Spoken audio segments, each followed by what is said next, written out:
In the northeastern corner of Africa is a barren desert that would become the scene of intense fighting at the beginning of World War II. The area was vital to the British as it was rich in oil, but it was also a buffer to retain control of the Suez Canal, which the British used extensively. Not only was the fight against each other, but also the terrain and the elements. Extreme temperatures in the day would give way to bitterly cold nights. It was famous for sandstorms known as the Kamsin, that would come from nowhere and could last hours or even days, affecting not only the soldiers but their equipment and grinding everything to a halt. But why fight for this desolate landscape? Initially, the Italians thought the area to be an easy picking to expand its empire, hoping that they would win because their logistical chain was substantially shorter than Britain's. To some extent this was true, but they hadn't counted on the dogged determination of the British to hold on, and the stream of supplies and eventually manpower that come from the United States. By winter of 1940, the Allied forces had pushed the Italians back and taken many prisoners of war in the process. Hitler, like he would end up doing several times over the course of the war, came to his allies' aid, not wanting them to be defeated.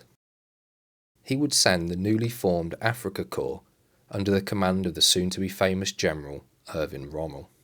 Initially, the two sides were evenly matched, and it fermented into a bit of a stalemate. But by 1942, Rommel's Afrika Korps had been reinforced extensively and managed to push the British and Commonwealth forces out of Libya, almost back to their HQ in Cairo. In an attempt to stave off German advances, their commander, General Alexander, ordered that they should occupy a series of defences. This would become the Battle of El Alamein. Soldiers dug in, and engineers laid mines and barbed wire.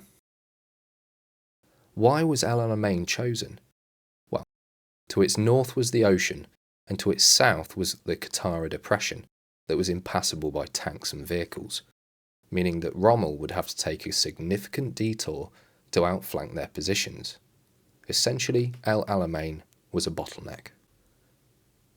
By now, British morale was low, after repeated defeats at the hands of the Axis forces. They had to hold the line, or face the prospect of total defeat and the loss of Egypt. The long-awaited Battle of El Alamein began on July 1st, 1942. Rommel's forces would pound the British lines for almost a month, but the 8th Army held the line. Their strategy was to have 3 heavily defended areas and to keep mobile reserves that could be sent to repel attacks where required. Rommel's tactic was to use a diversionary attack, followed by a larger force attempting to hit the British flanks. He was hoping to attack the rear of the British and destroy their supplies where possible. The British were ready. Using combined land and air forces, they were able to deal significant damage to Rommel's attacking army, sustaining over 13,000 fatalities in the process, however. But they still weren't able to push the Desert Fox back. Winston Churchill, by now worried about the situation, flew to Cairo on his way to meet Stalin. He wanted to experience firsthand what was going wrong. He would appoint General Sir Harold Alexander overall commander of the Middle East, and General Bernard Montgomery would command the 8th Army. Montgomery was actually his second choice, after 13 Corps Commander William Gott was killed on the way to assume command when his plane was shot down. The new leadership would be tested by Rommel's forces in August, but once again the line held. It was now time to reinforce, ready for an offensive. With a lot of armour now pouring in from the American Lend-Lease programme, the British command hoped to change the tide in the campaign. But they were not the only ones being resupplied. The Afrika Korps were also receiving man and machine. British air power was doing a good job in harassing Rommel's stretched supply lines, not only on land and in port facilities but at sea, and the Royal Navy was able to sink significant amounts of Axis shipping going to the area.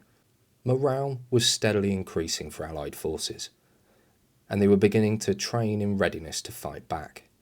This would help acclimatise them to the harsh environment of the desert.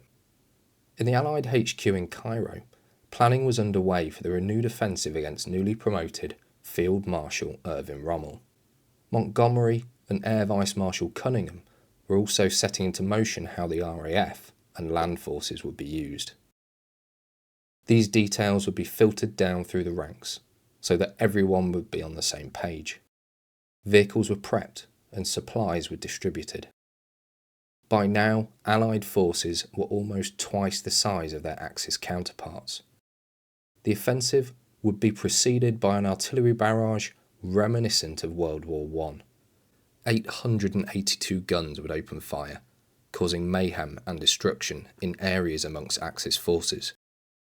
Engineers would then clear paths through the minefields to allow the armour and infantry to advance unscathed. It was realised that where the German and Italian forces overlapped would be the ideal areas to concentrate the bulk of the attack. Despite such meticulous planning, the initial stages were not showing much progress, but eventually it would gain momentum, and Rommel would be steadily pushed back, despite Hitler initially refusing to allow him to retreat. Field Marshal Rommel would conduct an exemplary display of tactical withdrawals, but the British were advancing, and the Battle of El Alamein was over. It would mark the turning point in the war, with it being the first time Allied forces had beaten German forces in a land battle. It was also the last significant defeat, apart from Operation Market Garden. Axis forces would sustain heavy losses of men and equipment, and were eventually to withdraw entirely. British Prime Minister Winston Churchill would say, "It's not the end. It is not even the beginning of the end, but it is perhaps the end of the beginning."